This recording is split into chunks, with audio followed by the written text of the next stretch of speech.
अस्सलाम वालेकुम, बिस्मिल्लाहिर्रहमानिर्रहीम। जी स्टूडेंट्स, कैसे हैं आप? जी बेटा, हमारे 3 लेक्चर हो चुके थे, आज हमारा 4th लेक्चर है। आज भी शॉर्ट क्वेश्चन नंबर 4th है, गडबाद किसे कहते हैं। जो आपने कभी अंधेरी में देखा होगा ना, भगोले टाइप बने होते हैं और तेज़ हवा में इस तरह बहुत तेज़ जब हवा आंधी तूफ़ान आता है तो इस तरह कैसे गडबार का मंजर दिखाई दे रहा होता है। हवा में कम दबाव की वजह से बनने वाले बनूर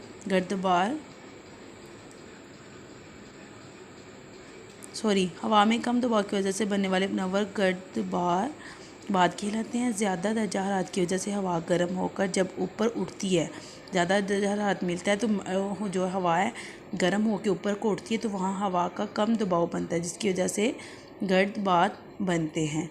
ठीक है, यहाँ तक आपने शॉर्ट क्वेश्चन करना है। गर्दबाद के मरकज़ और इर्द गिर्द के इलाकों में तेज़ बारिश होती है और गहरे बादल छाए रहते हैं। बलूचिस्तान में बारिश इन्हीं गर्दबाद हवाओं की वजह से होती है। जब ये भगोले ऊपर बन के जाते हैं, बादल छाए रहते हैं और बादल छाए रहने से तेज़ बारिश का इम्कानात बलूचिस्तान में बताया गया है कि होता है। नेक्स्ट बेटा, आपका आज हम लॉन्ग क्वेश्चन नंबर करेंगे। इसके साथ first long question number Rejish और इसकी एग्ज़ाम के बारे में लिखे। ठीक है, तो ये आप आ जाएँ पेज नंबर 30 पे। पेज नंबर क्या है? 30। रेजिश और इसकी एग्ज़ाम ये आपने करना है।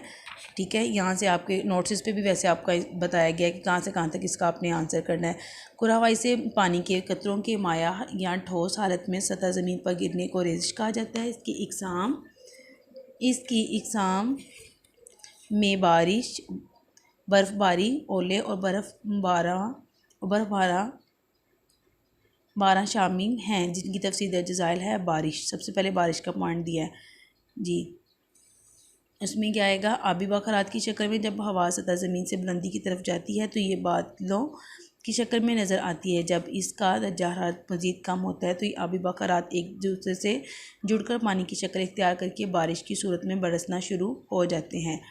जब आबी बखरात ज़मीन से बुलंदी की तरफ बेटा ऊपर को जाते हैं तो वो बादल की शेप बनते हैं। ठीक है, बखरात बन के पानी से बखरात बन के ऊपर जाते हैं तो फिर क्या होता है? दर्जा हरारत जो है कम होता है और बखरात जो हैं वो एक दूसरे से जुड़ के क्या करते हैं? बारिश की शक्ल में ज़मीन पे आते हैं।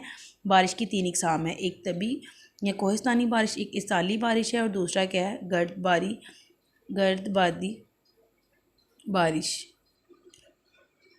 बेटा ये आपका फर्स्ट जो शॉर्ट क्वेश्चन है ये आपका है फर्स्ट लॉन्ग क्वेश्चन, यहाँ से यहाँ तक इसका आंसर है। ठीक है, बर्फ़बारवां तक second long question, first long question यहाँ से कहाँ तक है? यहाँ तक है, सेकंड पेज तक है, जिस पे आपने अभी आज हाफ याद करना है। इसाली एक बर्फ़बाद क्वेश्चन साथ करना है, एक्सरसाइज शॉर्ट क्वेश्चन और साथ हाफ लॉन्ग क्वेश्चन आपने याद करना है। आपके नोट्स पे भी बताया गया है। ठीक है, ये आपने याद करना है। नेक्स्ट है तभी कोहिस्तानी बारिश, पहाड़ों की वजह से होने वाली बारिश तभी यहाँ कोहिस्तानी कहलाती है। अभी बखरात से भरी हुई हवाएं जब किसी पहाड़ की रुकावट की वजह से ढलवान के साथ साथ ऊपर उठती हैं तो बुलंदी पर जाने से इनकी दर्जा हरारत कम हो जाता है और आबी बखरात कतरों की शक्ल में तब्दील होकर बारिश की सूरत में बरसते हैं।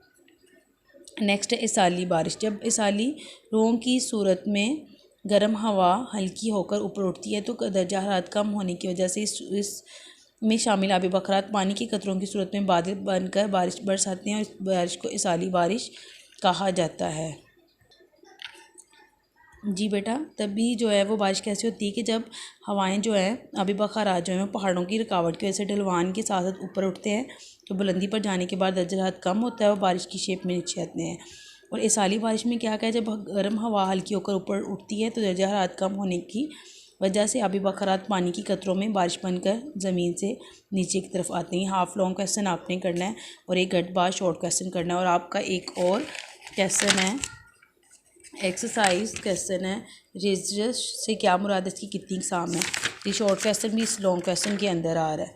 यहाँ से यहाँ तक शॉर्ट क्वेश्चन, इसकी यहाँ से यहाँ तक और इसकी आगे कितनी इक़साम है वो आपने बताना है।